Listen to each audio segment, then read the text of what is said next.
ఉన్న బంగారాన్ని విడిపించి ఆ రోజు ఆన్లైన్ రేటుకే మేము కొంటాం. Sharma gold company. అందరికీ నమస్కారం. నేను గీతాంజలి. తిరుపతి టూర్కి వచ్చానండి. తిరుమల పైకి రాగానే మనకి ఒక సుగంధ పరిమళం వెదజల్లుతూ ఉంటుంది. స్వామివారికి పునుగు పిల్లి తైలం రాస్తారు.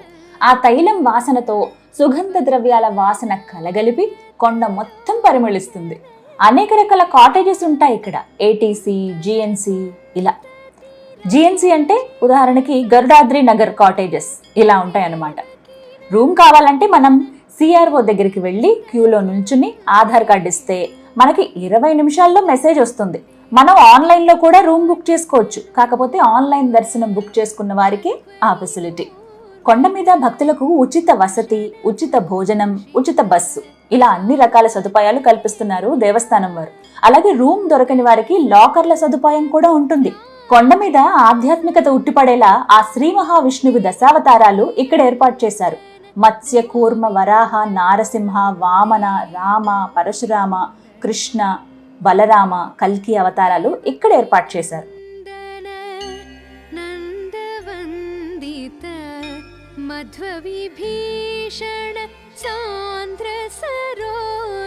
ఇక్కడి నుంచి మన కాటేజ్ కి బయలుదేరదాం. సన్నిధానం ఏరియాలోనే మనకు ఒక కాటేజ్ ఇచ్చారు.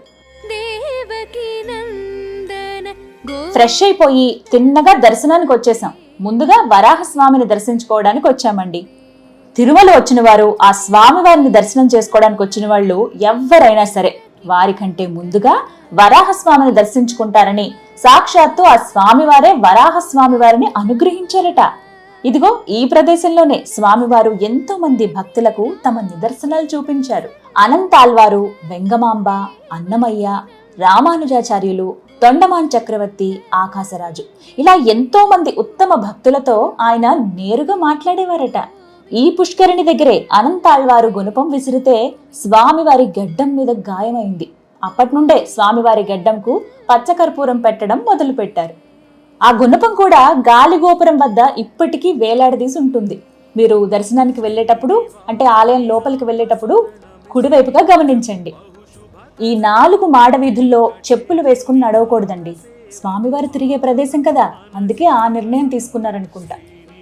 సాక్షాత్తు వైకుంఠం ఇలానే ఉంటుందేమో అనిపిస్తూ ఉంటుంది ఈ మాడ వీధుల్లో నడుస్తూ ఉంటే. ఆహా, ఇక్కడి నుంచి ఎంత సుందరంగా ఉందో తిరుమలంతా. ప్రతి ఒక్కరి మొహంలోనూ ప్రశాంతత, ఆనందం తాండవం చేస్తూ ఉంటుంది. ఎవరిని చూసినా అలాగే కనిపిస్తారేంటో ఇక్కడ. 5 సెకండ్లండి. ఆ 5 సెకండ్ల దర్శనం కోసం ఎక్కడెక్కడి నుంచో లక్షలాది మంది భక్తులు తరలివచ్చి గంటలు గంటలు వేచి చూస్తూ ఉంటారు. ఏడుకొండలవాడ గోవింద, ఆపద మొక్కులవాడ గోవింద అంటూ తిరుమల గిరులు మారుమోగుతూ ఉంటాయి ప్రతి నిత్యం. మా అదృష్టం ఏంటంటే మేము వెళ్లే సమయానికి స్వామివారు సంధ్యాకాల విహారానికి బయలుదేరారు. 2 పెద్ద పెద్ద ఏనుగులు స్వామివారు వస్తున్నారహో అంటూ ముందుకు వెళ్తున్నాయి చూడండి.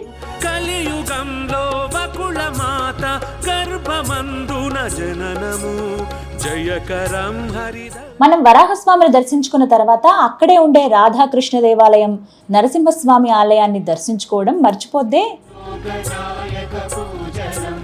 శ్రీనివాసుని నామస్మరణమి శ్రీకరం బహుశుభకరం వెంకటేశుని పాద సేవతో పావన. స్వామివారు వస్తున్న సూచిక త్రిదండ ధ్వజం.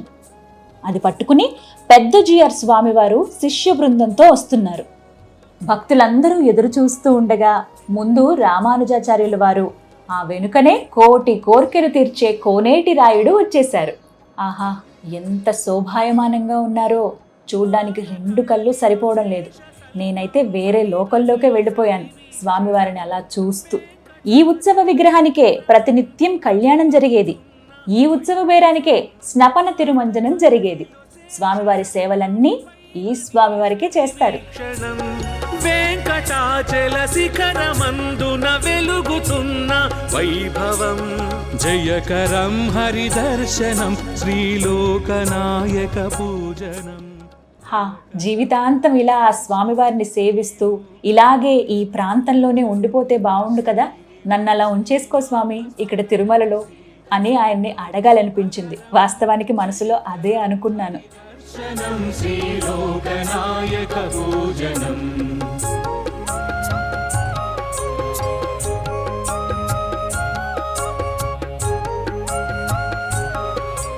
అలా స్వామివారిని సాగనంపి మాతృశ్రీ తరిగొండ వెంగమాంబ అన్నప్రసాద కేంద్రానికి వెళ్ళి తినేసి కొద్దిగా షాపింగ్ చేసుకుని రూమ్కి వెళ్ళిపోయామండి. మా దర్శనం ఎర్లీ మార్నింగ్ ఉందండి. స్వామిని ఎప్పుడెప్పుడు చూద్దామా అని చాలా కుతూహలంగా ఉంది నాకు. ఓం నమో వెంకటేశాయ. మరో వీడియోతో మళ్ళీ కలుద్దాం. నమస్కారం. సుమన్ టీవీలో మీ పర్సనల్ అండ్ బిజినెస్ ప్రమోషన్స్ కోసం కింది నెంబర్కి కాంటాక్ట్ చేయండి.